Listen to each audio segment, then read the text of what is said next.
নমস্কার দর্শক বন্ধুরা, রেপ স্পোর্টস বাংলায় আপনাদের সবাইকে স্বাগত। আপনারা জানেন যে বিজেপি নতুন সরকার গঠন করেছে পশ্চিমবাংলায়, এবং এই মুহূর্তে যে ব্যক্তির নাম শোনা যাচ্ছে রাজ্যের ক্রীড়ামন্ত্রী হিসেবে, তিনি আর কেউ নন, আমার সঙ্গে এই মুহূর্তে বসে আছে সৌরভ শিকদার। সৌরভদা, প্রথমেই রেপ স্পোর্টস বাংলায় নমস্কার। আপনাকে স্বাগত। অবশ্যই আহ, শোনা যাচ্ছে এইটার মানে, কিন্তু যদি আপনি ক্রীড়ামন্ত্রী হন তো আপনার প্রথম পদক্ষেপটা কি হবে? না দেখুন, আমাদের দলে তো কে কি হবে সেটা একটা অন্য প্রসেসের মধ্যে ঠিক হয়। বাট অ্যাজ আ স্পোর্টস লাভার আমি যেটা বলতে পারি, যে আমি ক্রীড়ামন্ত্রী হই বা না হই, আমার খেলাধুলোর সাথে একটা আলাদা ভালোবাসা এবং ক্রীড়া প্রশাসক হিসেবে একটা সম্পর্ক অনেক দিনের। আমি প্রায় 18-19 বছর ধরে একটা প্রিমিয়ার ডিভিশনের ফুটবল ক্লাব চালাই, সাধারণ সমিতি। আমার ক্লাব গতবারও প্রিমিয়ার ডিভিশনে খেলেছে। তার সাথে সাথে আমি বিভিন্ন ক্রিকেটের সাথেও যুক্ত রয়েছি। আমি নিজে ক্রিকেট খেলেছি, একটা টাইমে রাজস্থানে খেলেছি আমি। তো খেলাধুলোটা এটা আমার একটা প্যাশন। আমি একদম গ্রাসরুট থেকে ফুটবল তুলে আনার জন্যে আমিও না, মানে আমার কাকা প্রয়াত তপন শিকদার, যিনি was one of the founder of BJP in West Bengal. তো উনি বিবেকানন্দ স্পোর্টস ফাউন্ডেশন বলে একটা নার্সারি লিগের দল এবং একটা কোচিং প্রোগ্রাম শুরু করেছিলেন। সেই আমাদের টিমটা এবার নার্সারি তে চলে এসছে।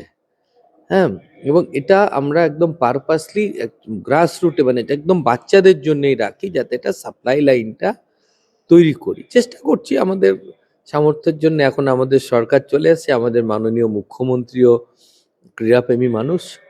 সব মিটে যাক, তারপরে শুভেন্দুদাকেও বলবো যে দাদা আপনি এটাতে একটু ব্লেসিং করুন। কারণ একটা সময় ফুটবলে, ক্রিকেট তো পরে আসছি, একটা সময় ফুটবলে বাংলার প্লেয়ার দিয়ে দুটো ভারতীয় ফুটবল দল বানানো যেত, দুটো সেম স্ট্যান্ডার্ডের। সেখানে আজকে ভারতীয় দলে হাতে গুনে 2জন 3জন 4জন প্লেয়ার খেলে। এইটা কিন্তু ফিরিয়ে আনতে হবে বাংলাতে। ক্রিকেটেও দাদার পরে, মানে সৌরভ গাঙ্গুলির পরে, তারপরে সেরম কোনো কিছু কিছু নাম এসছে, কিছু খেলেছে গেছে, কিন্তু যেখানে এত ট্যালেন্ট, আজকে এই বেঙ্গল প্রিমিয়ার লিগের প্রোগ্রামে এসছি। আজকে আমি বিধায়ক হয়েছি বলে বা আমার পার্টি সরকারে এসছে বলে নয়, আহ, আমি যে ফ্র্যাঞ্চাইজির হয়ে এসছি তার সাথে আমার সম্পর্ক প্রায় 10-15 বছরের। তো ওই জন্য আমি বললাম আজকে যখন অকশন হচ্ছে সবার সাথে দেখা হবে, আমি এলাম, ভালো লাগলো। তো আজকে ক্রিকেটেও আমাদের রিপ্রেজেন্টেশন বাড়াতে হবে। উম, আমাদের যেহেতু এখন আমরা বিসিসিআই, সরি আইসিসি প্রেসিডেন্টের কাছেও আমরা বলবো বাংলার ক্রিকেটকে যেন জয় ভাই আর একটু অন্য চোখে দেখেন। তো আমি এই প্রচেষ্টাগুলো করেই যাব, আমি যেই দায়িত্ব পাই না পাই। তো বাংলার খেলাধুলোর উন্নতি হলে আমাদের ভালো লাগবে। অ্যান্ড মোর ওভার, যেটা 2036-এ ইন্ডিয়া অলিম্পিক হোস্ট করার জন্য ঝাঁপাচ্ছে। আমার দৃঢ় বিশ্বাস নরেন্দ্র মোদীজি একবার যেটাতে হাত দেন সেটা উনি শেষ না দেখে ছাড়েন না। 2036-এ ভারতের অলিম্পিক হোস্ট করার বিরাট একটা সম্ভাবনা রয়েছে। আমি চাইবো, যেহেতু হোস্ট কান্ট্রি হিসেবে আমাদের অনেক কোয়ালিফাই রাউন্ডে যেতে হবে না, অনেক কিছুতে আমরা ডাইরেক্ট পার্টিসিপেট করতে পারি। তাহলে ভারতের অলিম্পিক টিমে যেন বাংলার থেকে রিপ্রেজেন্টেশন সব থেকে বেশি থাকে, এইটা আমার একটা স্বপ্ন থাকবে। এই যে 5 বছর এখন আমি কাজ করার সুযোগ পাবো, প্রথম 5 বছর এই ইনফ্রাস্ট্রাকচারটাকে কিন্তু ডেভেলপ করতে হবে দাদা। যেখানে যেখানে অলিম্পিক্স গেমের প্রশিক্ষণ হয়, খালি সরকারি লেভেলে না, সাই বা এগুলো তো আছেই, অনেক ছোট, মানে আমি যেখান থেকে এসছি, উত্তর দমদম, উত্তর দমদমে এরকম প্রচুর ক্লাব আছে, আপনি বিকেল বেলায় গেলে দেখবেন সেখানে বিভিন্ন রকম অলিম্পিক গেমসের প্রশিক্ষণ দেওয়া হয়। টেবিল টেনিস আছে, ব্যাডমিন্টন আছে, মার্শাল আর্ট আছে, অ্যাথলেটিক্সের বিভিন্ন জিনিস আছে। এটাকে একটু সায়েন্টিফিক্যালি যদি আমরা করতে পারি, 10 বছর সময় আছে, আমি যদি আমার বাংলার রিপ্রেজেন্টেশন বাড়াতে পারি, সেটা কিন্তু আমার কাছে কোনো রাজনৈতিক সাফল্যের থেকে কম হবে না। সর্বদা একটা জিনিস যেটা আপনার থেকে জানতে চাইবো যে আহ, যখন বাম আমলে ছিল আহ, আহ, তখনও আমরা দেখিনি, বা তারপরে তৃণমূল সরকার যখন আসে তখনও কিন্তু গত 3 দশকে কিন্তু কোনো ন্যাশনাল গেমস হয়নি রাজ্যে। এবং হ্যাঁ। যেখানে মেঘালয়ের মতন রাজ্য, যেখানে 2027-এ ন্যাশনাল গেমস করছে, এবং ন্যাশনাল গেমস করা মানে কি একটা মোটা টাকা একটা সরকার থেকে পাওয়া যায় যাতে করে ইনফ্রাস্ট্রাকচার ডেভেলপমেন্ট করা যায়। কিন্তু গত দুটো সরকারে কিন্তু, বিগত দুটি সরকারে কিন্তু ব্যর্থ ন্যাশনাল গেমস হোস্ট করার ক্ষেত্রে, এবং সেক্ষেত্রে কিন্তু আমরা জানি যে মেঘালয়ের মতন রাজ্য কিন্তু ন্যাশনাল গেমস করছে। ন্যাশনাল গেমসে খালি টাকা বা যেটা আপনি বলছেন ইনফ্রাস্ট্রাকচার, সেটা না। ন্যাশনাল গেমস হলে খেলাধুলোর উন্মাদনাটাও বেড়ে যায়। যখন একটা ছেলে, যে ধরুন মানে ন্যাশনাল গেমসে আমাদের যে যে স্পোর্টসগুলো থাকে, আলটিমেটলি সেগুলোই এশিয়ান গেমসে বা কমনওয়েলথে বা তারপরে অলিম্পিক্সে যায়। তাহলে একটা বাচ্চা ছেলে বা একটা বাচ্চা মেয়ে হোক, আজকে যদি সেটা দেখে ইন্সপায়ার্ড হয় যে একটা ভরা স্টেডিয়ামের মধ্যে একটা মেডেল নেওয়ার কি উন্মাদনা, সেটা দেখে একটা ছেলে মেয়েও যদি ইন্সপায়ার্ড হয়, সেটা কিন্তু আরো বড় লাভ।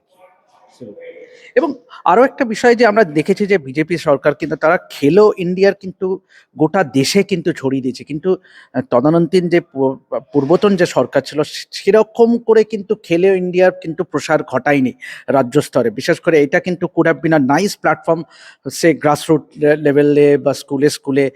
খেলো ইন্ডিয়া নিয়ে কি পরিকল্পনা থাকবে যদি আপনি দায়িত্বটা আসেন? মানে দেখুন, এই রাজ্য সরকার যে ব্যর্থ হয়েছে, তার একটা বড় কারণ ছিল কেন্দ্র রাজ্যের কোঅর্ডিনেশন এই সরকার চাইতো না। আজকে খেলো ইন্ডিয়ার প্রোগ্রামগুলো ইমপ্লিমেন্ট করতে গেলে তার কিছু নিয়ম কানুন আছে। এই সরকারের আনফরচুনেটলি বাকি সব ক্ষেত্রের মতো ক্রীড়া ক্ষেত্রেও এদের একটা আম, উদ্দেশ্য ছিল চুরি করব। তো যার জন্যে খেলাধুলোর কোনো প্রসার হয়নি।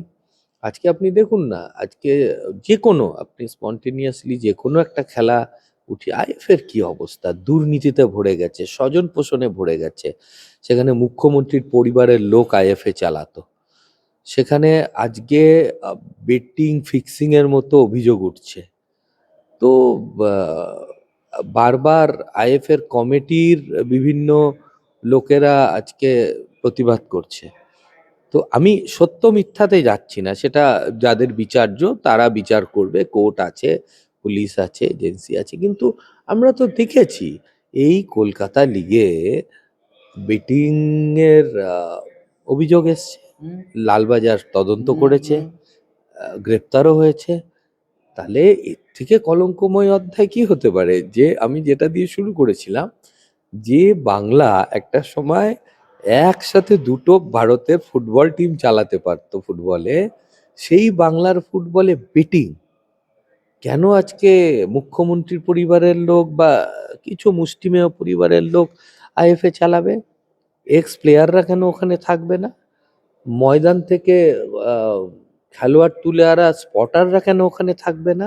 আমাদের খালি প্লেয়ারই নয়, আম, আমাদের কলকাতা ময়দান ফুটবল নিয়ে যদি কথা বলতে হয়, তাহলে মানে আমি যারা নেই আজকে, অচ্যুত ব্যানার্জি বা রঘু নন্দী, রঘুদা আছেন, অফকোর্স আছেন, এরা কিন্তু স্পটার হিসেবেও এদের নাম ভুলে গেলে চলবে না। কত বড় বড় প্লেয়ার তারা তুলে এনেছে, এদের বড় অভাব? তাহলে সেরকম লোক কেন আজকে আইএফএ তে থাকবেন না? তো এটা মানে সব জায়গায় আপনি দেখবেন বেঙ্গল অলিম্পিক অ্যাসোসিয়েশনে মুখ্যমন্ত্রীর ভাই। হ্যাঁ, আমার প্রশ্নটা হ্যাঁ। সেখানে, তারপর পরের প্রশ্নটা সেখানে সেই নিয়েই যে বিভিন্ন অ্যাসোসিয়েশন রাজ্য সংস্থাগুলিতে কিন্তু মাথার উপরে কিন্তু পূর্বতন সরকারের কেউ ছিল কেউ তাই। ছিল কেন? সেটা কেন? এইটা কিন্তু এই প্র্যাকটিসটা চলবে না। আমরা যোগ্য ব্যক্তিদের এনে বসাবো। আজকে ফুটবলটা ফুটবলাররা চালাবেন। আজকে দেখুন, যেরকম ক্রিকেট ক্রিকেট বেঙ্গলের ক্রিকেটে ক্রিকেটাররা রয়েছেন। ব্যক্তিগত পছন্দ অপছন্দ পরের কথা, কিন্তু যারা ক্রিকেটার হিসেবে প্রশাসক হয়েছেন, তাদের যোগ্যতা নিয়ে তো কোনো প্রশ্ন তোলার জায়গা নেই। সেই রকম ফুটবল বলুন বা যে কোনো খেলাধুলো বলুন, এখানে যোগ্য ব্যক্তিদের আনতে হবে, স্পেশালি যারা এই ট্যালেন্টটাকে খুঁজে আনতে পারবে। ওই জায়গাটায় পার্সিয়ালিটি চলবে না, ঠিক লোককে ঠিক জায়গা দিতে হবে। এইটা যতক্ষণ না হবে কোনো রাজ্যের ইনফ্রাস্ট্রাকচার ঠিক হবে না, স্পোর্টস ইনফ্রাস্ট্রাকচার। কারণ এই জায়গাটায় কোনো কোনো জায়গায় খুব মানে ইম্পার্শিয়াল হয়েই কাজ করতে হবে। আমাদের বাংলায় কিন্তু ট্যালেন্টের অভাব নেই, যে কোনো স্পোর্টস নিন আপনি যদি একদম নার্সারি লেভেলে দেখেন, আমরা যে কোনো রাজ্যের সাথে আমরা কম্পিট করতে পারি। ধীরে ধীরে যখন থেকে সিনিয়রিটি বাড়ে আমরা দেখেছি আমরা একটু পিছিয়ে পড়তে থাকি। কেন? তখন রাজনীতি ঢুকে যায়, যে ক্লাবগুলো আছে সেগুলোও বিভিন্ন রাজনৈতিক লোকদের দ্বারা পরিচালিত হয়। তারপরে আমি যেরকম বললাম যে আইএফএ তে কেন প্রাক্তন ফুটবলাররা কেন থাকবেন না ডিসিশন মেকিং এর জায়গায়? সেখানটায় অ্যাডমিনিস্ট্রেটর বা এটা দিয়ে হয় না। খেলাধুলোর খালি অ্যাডমিনিস্ট্রেটরদের দিয়ে চলে না, খেলাধুলো একটা আবেগেরও জায়গা। আপনি প্লেয়ারদের আবেগটা বুঝতে হবে তো। একটা আহ, ফুট প্রাক্তন ফুটবলার সে মাঠে নেমে সে বুঝতে পারবে যে এই খারাপ মাঠটায় খেলতে একটা প্লেয়ারের কতটা প্রবলেম হতে পারে, তার কি চোট হতে পারে, তার মানে শরীরে স্ট্রেংথ কতটা কমে আসতে পারে, সেটা একটা অ্যাডমিনিস্ট্রেটর বুঝতে পারে না। সেই জন্যে এটা সঠিক মিশেল করা দরকার, যে অ্যাডমিনিস্ট্রেটরও যেরকম দরকার আছে সেখানে খেলাধুলোটা যে বোঝে, যে খেলে এসছে, যে ওই মাঠে ঘাম রক্ত ঝরিয়ে এসছে, আমার সেরকম লোককেই দরকার, যারা যে কোনো ক্রীড়া ক্ষেত্র চালাবে। ফুটবল হোক, ক্রিকেট হোক, হকি হোক, অ্যাথলিট হোক, এনিথিং। কিন্তু এটা নিরপেক্ষভাবে যোগ্য ব্যক্তির হাতে দিতে হবে। শেষ প্রশ্ন, যে আপনি যদি দায়িত্ব পান তো আপনার কি পরিকল্পনা আছে, মানে কোনো ব্লু প্রিন্ট কি এরকম কিছু করে রেখেছেন যে যে ইমিডিয়েট আপনার কি গোল হবে? ইমিডিয়েট গোল তো আমি বলে দিলাম, আমি চাইবো আহ, যে 2036-এ আপনি এটা নিশ্চিন্ত থাকুন, ভারত অলিম্পিক হোস্ট করবে। যদি হোস্ট নাও করে ধরে নিলাম, 10 বছর পরে ভারতের যে অলিম্পিক্স টিমগুলো হবে, অলিম্পিক গেমসগুলো যেতে হবে, তাতে যেন বাংলার প্রতিনিধিত্ব সব থেকে বেশি থাকে। সে সাঁতার হোক, ফুটবল হোক, হকি হোক। আজ হকি মানে বাংলা বেটন কাপ ভারতবর্ষের মধ্যে সব থেকে পুরনো টুর্নামেন্ট ছিল। আজকে সেখানে হকি বন্ধ হয়ে গেছে, ময়দানে কেউ খেলে না। মানে একটা একটা করেই সরকার প্রত্যেকটা স্পোর্টসকে কিভাবে মানে গলা টিপে মেরে ফেলেছে। কিন্তু তারা দুটো অ্যাস্ট্রোটার্ফও না, করেছে। অ্যাস্ট্রোটার্ফ করেছে, কি হয়েছে আপনি বলুন? কটা প্লেয়ার উঠে এসছে ইন্ডিয়ান টিমে খেলার মতো? আপনি আপনি আপনি তো একজন ক্রীড়া সাংবাদিক, আপনাকে আমি জিজ্ঞেস করছি, বলুন তো বাংলা থেকে লাস্ট এক্স্যাক্টলি এক্স্যাক্টলি। পপুলার একটা হকি না প্লেয়ারের না নাম না, বলুন। একদমই না, তো একদমই না। অ্যাস্ট্রোটার্ফ বানিয়ে তাহলে লাভ কি? ওকে বিয়ে বাড়ি ভাড়া দেওয়ার জন্য অ্যাস্ট্রোটার্ফ বানাবে নাকি? অ্যাস্ট্রোটার্ফ বানিয়ে আপনি যদি আপনি যে সারাদিন ক্রীড়া নিয়ে চর্চা করেন, আপনি যদি একটা হকি প্লেয়ারের নাম না বলতে পারেন, তার মানে ব্যর্থ, মানে কাজ করতে পারেনি। আজকে আমার স্বপ্ন থাকবে, আজকে আমি দায়িত্ব পাই বা যে দায়িত্ব পাই তারও কাছে গিয়ে আমি হাত জোড় করে বলবো যে বস চলো আমরা একসাথে এইটা করি, যে 10 বছর পরে যে অলিম্পিক টিমস হবে, যে কমনওয়েলথের টিমস হবে, ইন্ডিয়ান ফুটবল টিম হবে, ক্রিকেট টিম হবে, হকি টিম হবে, আমার যেন বাংলার রিপ্রেজেন্টেশন থাকে, তাহলেই আমি নিজেকে সাকসেস মনে করব। তো আপনারা শুনলেন যে সৌরভদার থেকে যে তার প্রধান লক্ষ্যই হবে যে তিনি দায়িত্ব পেলে অবশ্যই যেটা তার প্রাইমারি লক্ষ্য থাকবে যে বাংলা থেকে বাঙালি ক্রীড়াবিদ যেন উঠে আসে, এবং অবশ্যই যেটা উনি বললেন যে 2036-এ যেহেতু অলিম্পিক্স যেহেতু হতে পারে ভারতে, সুতরাং obviously the priority will be to develop sports in Bengal. তো এভাবেই দেখতে থাকুন রেপ স্পোর্টস বাংলা, এবং যাবতীয় খেলাধুলার খবরের জন্য চোখ রাখুন আমাদের চ্যানেলে। আমি দেবাশিস আপাতত সাইন অফ করছি। ধন্যবাদ।